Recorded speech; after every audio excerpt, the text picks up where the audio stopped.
കൂട്ടുകാരെ, നമുക്കിന്ന് ക്രിസ്തുമസിന് വെറൈറ്റി ഒരു കേക്ക് ഉണ്ടാക്കാം, ക്യാരറ്റ് കേക്ക്. അപ്പൊ അതെങ്ങനെ ചെയ്യാൻ നോക്കാം. അപ്പോൾ കുറച്ച് ബൾക്കായിട്ടുള്ള രീതിയിലാണ് ചെയ്യണത്.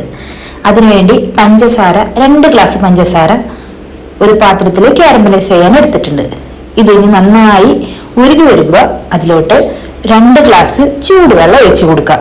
ഇനി ഒരു 5 ക്യാരറ്റ് തിരികിയത് ഈ കാരമലൈസിലിട്ട് കൊടുത്ത് കുറച്ച് കറുപ്പ മുന്തിരിയും കുറച്ച് ടൂട്ടി ഫ്രൂട്ടിയും ചേർത്ത് നന്നായി തിളപ്പിക്കാം.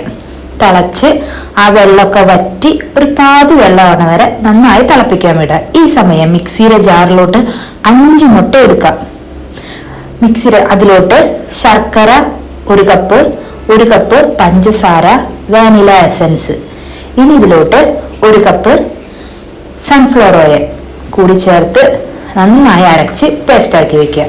ഈ സമയം നമ്മുടെ ക്യാരറ്റ് വറ്റി പാതിയായിട്ടുണ്ട്. ഇനി മൈദ, നമ്മൾ ശർക്കര അളന്ന അതേ ഗ്ലാസ്സിൽ 2 കപ്പ് മൈദയും 1/2 കപ്പ് കോൺഫ്ലവർ മാവും 1.5 teaspoon baking powder, 1/2 teaspoon baking soda, 1/4 teaspoon ഉപ്പ്.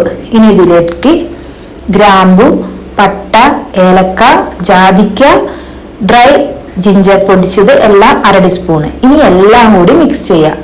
നമ്മൾ പൊടിയിലോട്ട് നമ്മൾ നേരത്തെ അടിച്ചു വെച്ച മുട്ടയുടെ കൂട്ടും നേരത്തെ തിളപ്പിച്ച ക്യാരറ്റിന്റെ കാരമലൈസും കൂടി നന്നായി ചൂടാറിയതിന് ശേഷം മാത്രം ഒഴിച്ചു കൊടുത്ത് നന്നായി മിക്സ് ആക്കി കൊടുക്കുക. ഇനി ഞാൻ ഇതുപോലെ പാത്രത്തിൽ സെറ്റ് ചെയ്ത് വെച്ചിട്ടുണ്ട്. ഇനി ഇത് 180 ഡിഗ്രി സെൽഷ്യസിൽ എനിക്ക് 55 മിനിറ്റ് വേണ്ടി വന്നു. അപ്പൊ ഒരു കുട്ടി കേക്ക് ഉണ്ടാക്കിയിട്ടുണ്ട്. എനിക്ക് അതൊക്കെ കൊടുക്കാനാണ്, അതുകൊണ്ട് എനിക്ക് കട്ട് ചെയ്യാൻ പറ്റില്ല. അതിനുവേണ്ടി ഞാൻ ചെറിയൊരു പാത്രത്തിലും കൂടെ ആക്കി വെച്ചിട്ടുണ്ട്. എങ്ങനെയുണ്ട്, ടേസ്റ്റ് ഉണ്ടെന്ന് അറിയണ്ടേ. അപ്പൊ നമുക്കിനി ഇത് കട്ട് ചെയ്ത് നോക്കാം. അടിപൊളി ടേസ്റ്റ് ആയിരുന്നു.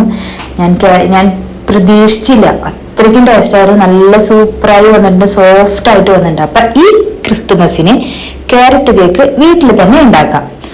Okay, bye bye friends.